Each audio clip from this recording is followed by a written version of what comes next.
మరి ఈ 1,00,000 కోట్లు 1,50,000 కోట్లు ఈ 6 నెలలే, నేను చెప్పేది ఓన్లీ 6 మంత్స్ లెక్క. ఈ 6 మంత్స్లో 1,50,000 కోట్ల రూపాయలు దేనికి ఖర్చయినాయి?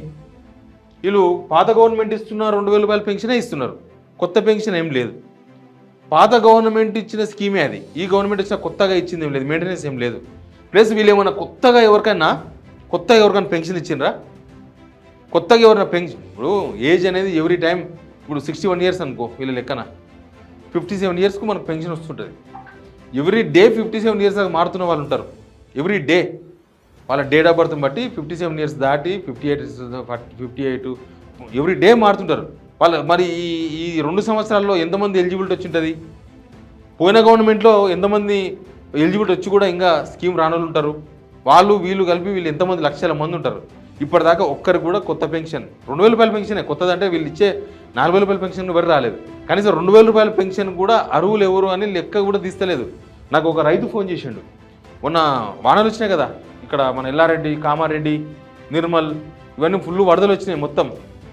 ఆ వరదలు మొత్తం ఇక్కడ నల్గొండ ఏరియా, వరంగల్ ఏరియా మొత్తం కలిసి దగ్గర 25 నుంచి 30 లక్షల ఎకరాల మొత్తం పంట మునిగిపోయిందంట. పంట నష్టం ఇప్పటిదాకా గవర్నమెంట్ వేయలే, పంట నష్టం వేయలే. ఎందుకు పంట నష్టం వేయలేదని, పంట నష్టం వేస్తే రైతులు డబ్బులు అడుగుతారు. పంట నష్టం వేయొద్దని కనీసం లెక్క కూడా వేసుకోలేదు ఇప్పటిదాకా, ఏం లెక్క లేదు. ఇన్ని రోజులు ఒకవేళ లెక్క ఉంటే గవర్నమెంట్ ఎప్పుడో ప్రకటించేది కదా. అంటే పంట మునిగిపోతే దానికి ఇన్సూరెన్స్ కూడా లేదు, రైతు చచ్చిపోతే బీమా కూడా లేదు, ఆ ఇన్సూరెన్స్ కూడా కట్టలే. మరి ఏది కట్టలేదు, ఏమీ చేయలేదు. మరి ఏం చేస్తున్నారు పైసలు వీళ్ళు? మెయింటెనెన్స్ తప్పింది, పైసల మెయింటెనెన్స్ లేదు. జేబులో 10 రూపాయలు ఉన్నా దిల్దారుగా బతకొచ్చు, అది మేనేజ్మెంట్. జేబులో 1000 రూపాయలు ఉన్నా దిల్దారుగా బతకలేరు. అదేంటంటే దుబారా ఖర్చు. ఇక దుబారా ఎక్కువైపోయింది, దుబారా ఆలోచనలు ఎక్కువైపోయినాయి. కనీసం జనం యాంగిల్లో పాలన నడుస్తలేదు, జనం యాంగిల్లో ఆలోచనలు వస్తలేవు. జనానికి మనం ఏం చేయొచ్చు ఈ పైసలతో అనే ఆలోచన ఎక్కడ లేదు.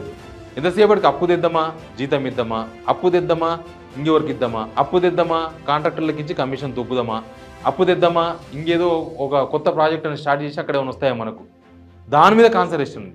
అందుకే రాష్ట్రం ఇట్లా దివాలా తీసి తెలంగాణ లెక్క తప్పింది.